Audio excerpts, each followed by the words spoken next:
We just heard the latest from, let's see, G Huff and Lena Jackson with Another Dead Rapper featuring MOP. That was the Status Selective remix, and music from 1798 with Cali. He'll be joining us very soon to break a brand new record that he just released. So stay tuned for that, y'all. This is the Urban Suite KSWAM 90.1 FM, D Major, Cheryl Metal, and as promised in studio with us tonight for our second open mic session this evening, we have Gabe Loke. How are you? Doing good, man. Doing good. Appreciate you having me up here. You got guests with you too now. Yeah. Got Ali, Pop Squally, Dark Music represent us. Yes, That's indeed. right. That's right. Gentlemen, thank you for being here. Truly appreciate it. Let's go ahead and get a little bit of background for those who may not be familiar with you, Gabe. Originally from San Antonio? I was born in New Orleans. I moved to San Antonio when I was 9, so I'm pretty much raised here. So I claim San Antonio. Most deaf, man. What side of town did you move to when you first arrived? East San side. Antonio? East side. Man. How has living here in San Antonio, being on the east side and seeing things going around, how has that influenced your music that you put out in the past few years? Makes me dwell more on realities and fantasy rap, as far as just everyday struggle, seeing everything my family went through, people around me went through, from it being humble to being in the streets to getting out of the streets to working every day to pay bills. It's just the different layers of everything going on the east side that I just put together as far as music wise. Yeah. What was your first memory of learning what hip hop was? What sparked that initial like, hey, I kind of dig this. I might want to follow this path. As far as me actually wanting to do it, Yeah. it's back to Slick Rick probably.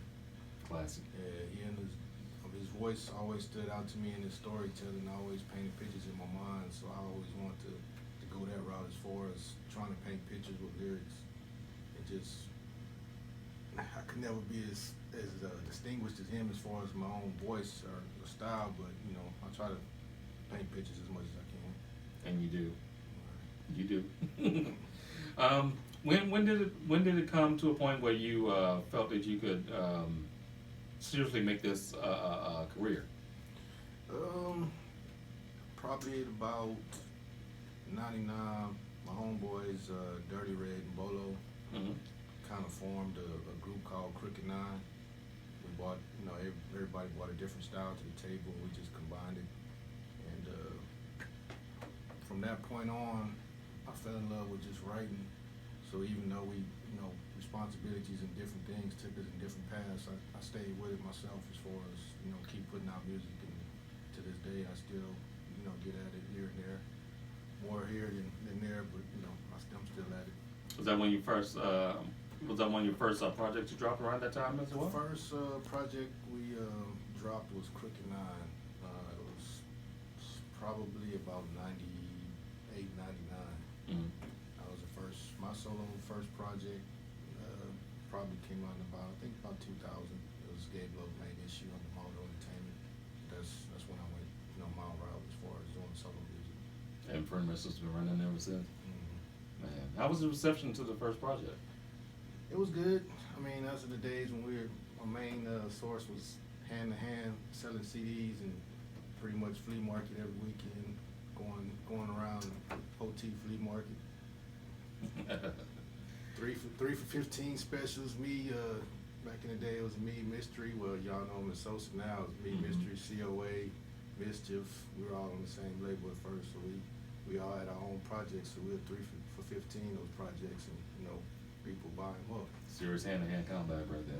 Pretty much, yeah. Most stuff. Hey, we're gonna get into some music right now. Okay.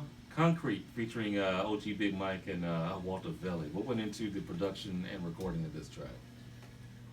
This, I actually had a beat from somebody, and I wrote the hook.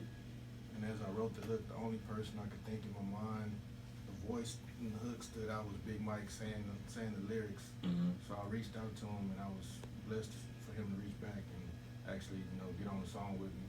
And as far as the beat wise, it was produced by Whiskey Brazil and Red Skull. And I know Walter's always been a fan of Big Mike, so I had to reach out to Walter and bring him out of retirement to get on the song. Man, that's awesome. All right, well, let's go ahead and get into it.